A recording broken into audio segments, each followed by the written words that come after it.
Losing time, I'm fading fast. I just wanna make it last. Try to let go of the past. I close my eyes, embrace the blast. Sleepless nights and headache stack. Restlessness to hell and back. I've got the Redmi K100 Pro Max in my hands, and this phone is set to launch more than 2 months earlier than expected.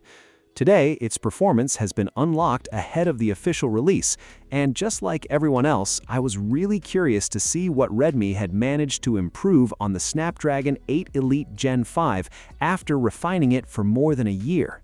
A quick shout to my tech partner from China for sharing this video. A big thank you for making this possible. Hey everyone, it's Maiky from techmaiky. If you love staying updated with the latest gadgets, make sure to subscribe and hit the notification bell so you never miss out our exciting tech content.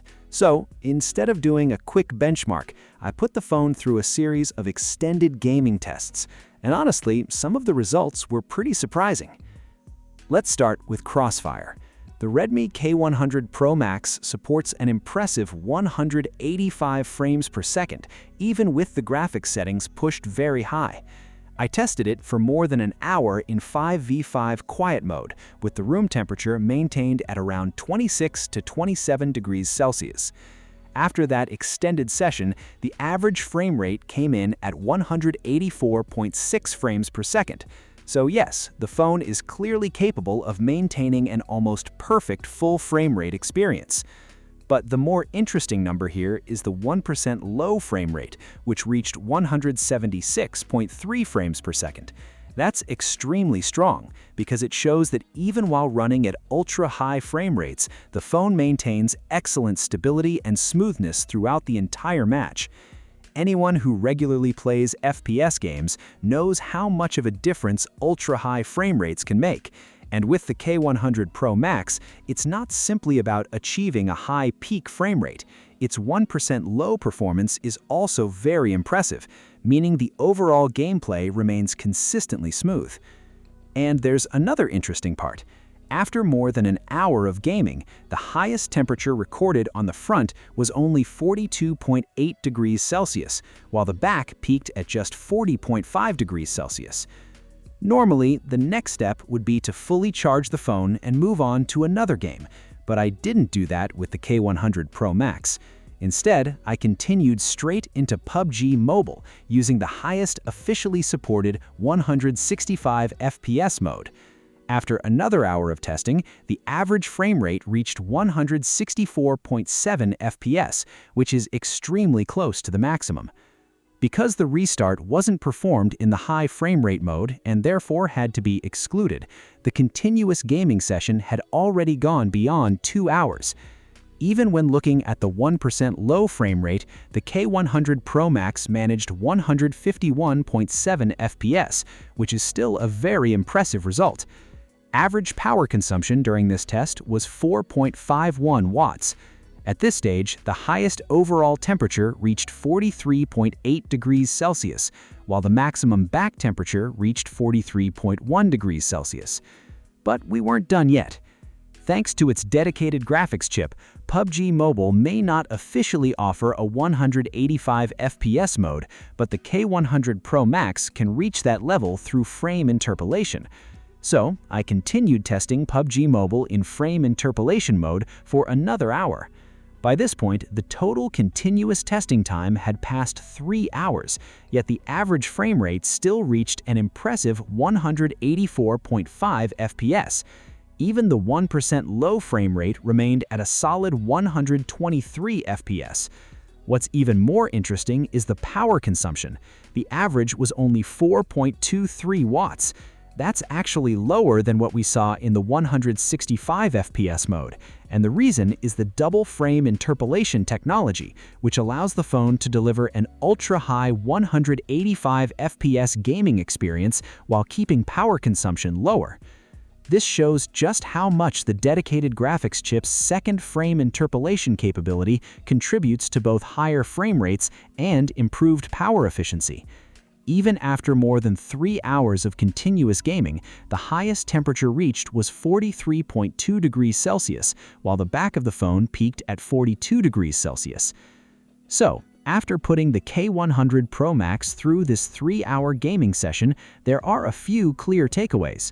First, maintaining a full frame rate during extended ultra-high frame rate gaming is simply not a problem for this phone.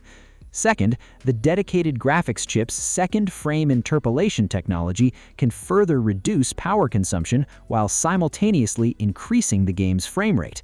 And for FPS gamers, that 185 FPS ultra-high frame rate experience is a major upgrade. Redmi's 185 FPS gaming ecosystem isn't limited to games that natively support 185 FPS. There are also many titles that can reach 185 FPS through the dedicated graphics chip's second frame interpolation. So, if FPS gaming is your thing, this is definitely something worth trying. The third point is temperature control. Throughout the entire testing process, the highest temperature never went beyond 45 degrees Celsius, which is quite impressive considering the frame rates and the length of these gaming sessions. But ultra-high frame rates aren't the only things that matter in an FPS game. Another major factor is touch response. The Redmi K100 Pro Max supports a 480 Hz real-time touch sampling rate, along with a 4800 Hz sequential touch sampling rate. Together, these features are designed to improve overall touch responsiveness and make controls feel faster and more precise. So, let's see how the phone performs when using 8x zoom. The second area worth looking at is audio. The K100 Pro Max comes with Boss game sound effects, which can significantly reduce background noise while playing PUBG. It also includes game-specific color reproduction, helping make enemies easier to identify during gameplay. Clearly, Redmi has invested quite a bit of effort into optimizing the overall gaming experience, rather than focusing only on raw performance. Of course, some people might still argue that the phone doesn't have enough load capacity, so I also tested it again in the 185 FPS interpolated mode.